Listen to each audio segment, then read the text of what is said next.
Aussitôt arrivé à Mwanda, l'artiste Ferregoula est aussi réclamé à Boma. Lorsqu'on vous dit que Ferregoula il est l'artiste populaire de la République démocratique du Congo, vous en doutez, vous refusez. Les épreuves sont là. Ah, kiadi vraiment beti bana Boma. Kiadi mingi.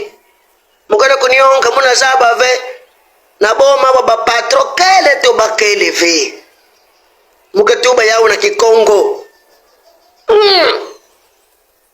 Betena kusanga memi patron mos fana bokidisha musicien. Lokola Ferregoula Jésus de Niance. En tout cas merci beaucoup patron Bodis na Matadi ngeme katuka bokidisha Ferregoula na Matadi. Mena beto na Boma lumbre beneke bokidisha Ferregoula kuzabula na Boma awa. Boma vuandaka bwala ba musicien avant musicien na bula na Mwanda ifandika bandre na Boma. Avant musicien na bula na Matadi ifandu bandite na Boma. Mena Ferregoula mekuma luto tena zuluzulu. Amebula na Matadi, amebula na Mwanda. Amebula na Mwanda, amebula na Matadi. Boma. Metikina patrove. Kebo kudisha Ferregoula Jésus de Niance. Kana cotisation, bine tuiti sala cotisation. Beto kokisa mbongo, sabeti bokudisha Ferregoula. Betikina chatu kumona Jésus de Niance na vila Boma. Anikusa bule na Boma. Na Boma ba patro kele tobeno kele ve. Kiadi betwe. Ne fiske betu ba artiste bena Boma bena kele mwana kukabili betu ba $100. Ale bena pesi ne fiske ba musicien. Bakudi ya bayao. En tout cas merci beaucoup patron Bodis na Matadi mambo ngesa alaka. Kumona Jésus de Niance mekusa bure na Matadi. Ngeme budisa na Matadi. Mena beto na Boma pepe tena kusosa Ferregoula Jésus de Niance le padre le bataring. Ande kusabule na Boma. Ni patro ke boke de sila beto Ferregoula na Boma bana Boma. Bena sonika kumba patrona na commentaire. Betikina chat babo ke to Ferregoula na Boma. Bena sonika kumba patrona beto mezaba na Boma le naka boke de Ferregoula. Iye kana $50,000 musave.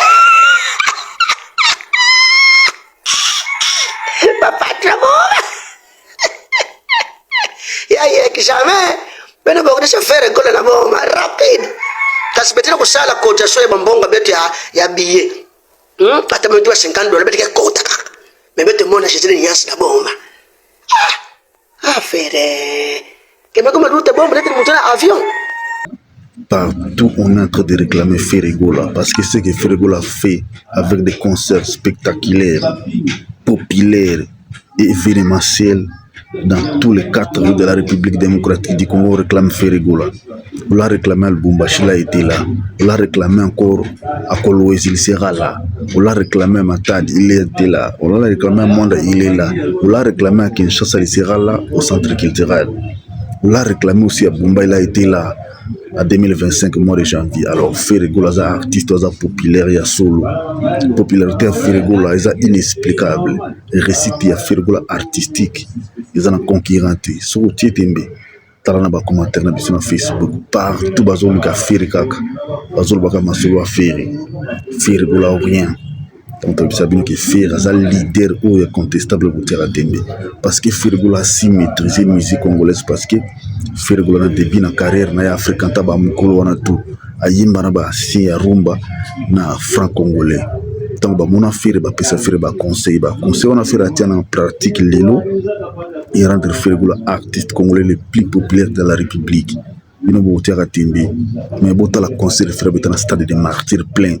Bozila le 24 na le 25 où il y a un festival chez Mabokomona, centre culturel négo kotonda eko débordement parce qu'ils sont face à parler du peuple. Bon, on a débordement qui tient face à parler du peuple. Vous comprendre que non Ferregoula tout le popularité na par hasard mais tout le popularité na grâce à ba Evrenaye parce que depuis vita imana ti awana na c'est l'amour.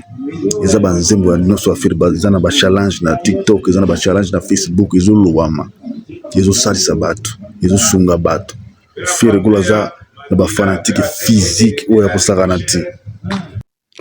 Aussitôt arrivé à Mwanda, l'artiste populaire de la République démocratique du Congo, Hervé Ferregoula Bataring, le meilleur performance live acoustique de la musique congolaise. et aussi réclamé à Boma. Faire comme na Mwanda, bana Boma ba komi ko réclamer ki pona nini Ferregola yaka na Boma te. Tant to ebisaka bino ki Ferre c'est l'artiste oyo ba congolais balingi ya koti na mitema na bango botiaka biso timbi. Boyoka ndenge bana Boma baza kolela na Congo. Ferre toza na posa na yo na Boma. Tant to ebisaka bino ki Ferre le loi tikali référence ya musique na biso botiaka timbi. Réclamation ou bazo réclamer Ferregola na 4 quoi République démocratique du Congo et ça par hasard. C'est parce que Ferregola afanda na ba mikolo azwa conseil ya ba mikolo ou babanda rumba et Ferregola ayuka ba kolo na mingi et Ferregola za ko yimba rumba ya ba kolo na biso na kilelo. Ferregola moderniser rumba na biso za kana difficulté et yoka na bambuka msusu. Mais le rumba na biso comme référence en Afrique. Ce qui se rappelle tango Stromae yaka na Kinshasa na 2016. Beaucoup se rappelle na ma message à Stromae.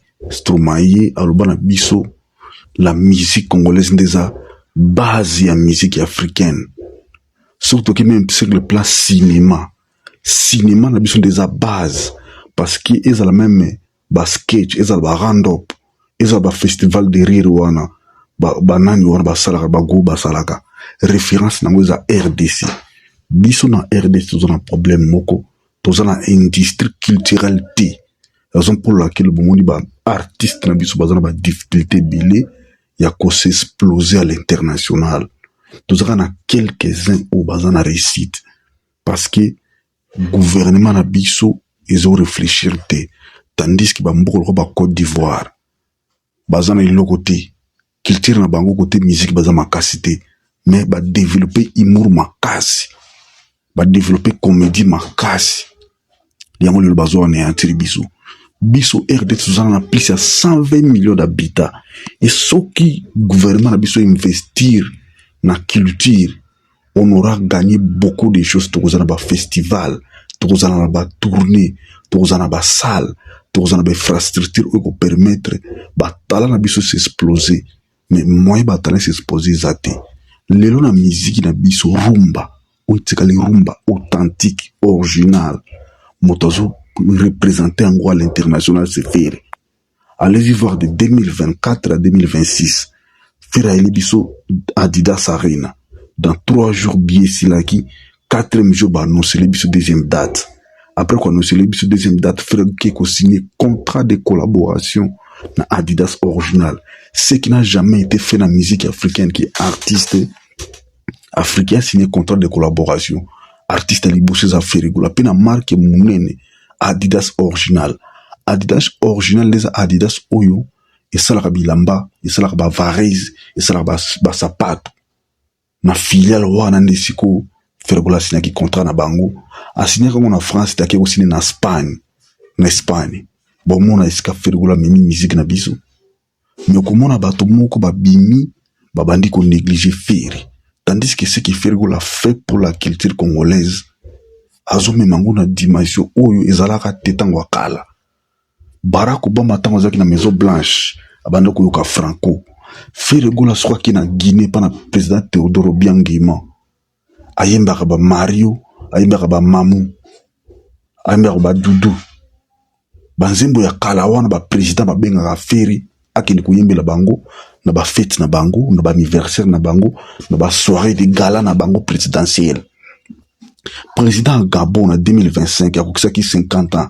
Ferregola kokisi 49 ans. Ba invita ki Ferregola batinda ki jet privé kozwa Ferre. Ba kina Gabon. Ba yimbi Ferregola na président Gabon ba yimbi, les images sont là. Président Congo Brazza en 2023 na fait spam ba benga ki Ferre.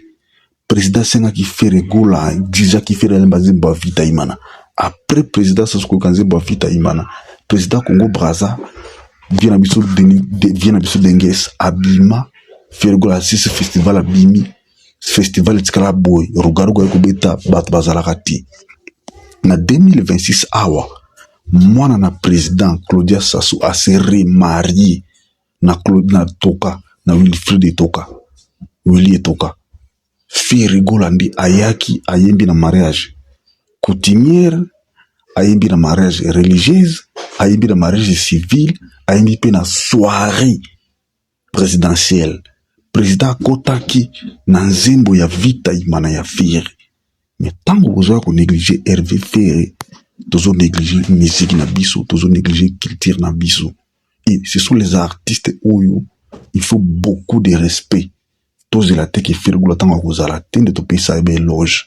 Ferregola de 2024 à 2026, Alebiso Double Adidas Arena, Alebiso Genève Arena, Alebiso Couleur Café, Alebiso ING Arena, Alebiso Rumbali Panda Bruxelles, Alebiso Light Music na Bruxelles, akine kuna asalaki showcase.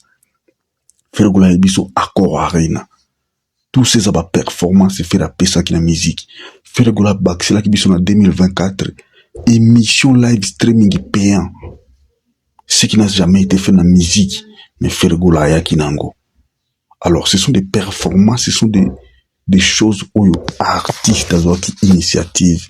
Il y a qu'à introduire la musique na biso. Il faut beaucoup de respect à cet artiste. Il a fait beaucoup. Il continue de faire des choses pour la culture na biso. Et zala. Toujours koki de likolo. En 2026 oyo Ferregola beti na Lubumbashi festival, abeti concert na Grèce, abeti concert na Gabon, abeti concert VIP na Kinshasa, abeti concert VIP na Matadi, aza siko na mwanda po na festival. Akubima kuna zongiso na Kinshasa na centre culturel festival, akubima wana kesu na Kolwezi concert ya munene, abeti ba concert belé na Brazza, abeti concert moko na Villa Oyo na Congo Brazza. Ce sont les artistes ya ko féliciter, ya ko encourager ba sala promotion ya culture na biso. D'ailleurs, à principe, Ferregola pourrait avoir un passeport diplomatique et culturel. Parce que ce que Ferregola fait pour notre musique, ils sont tellement immense. Ils sont mounini. Ils ont mérité Makambo ya Ibeli.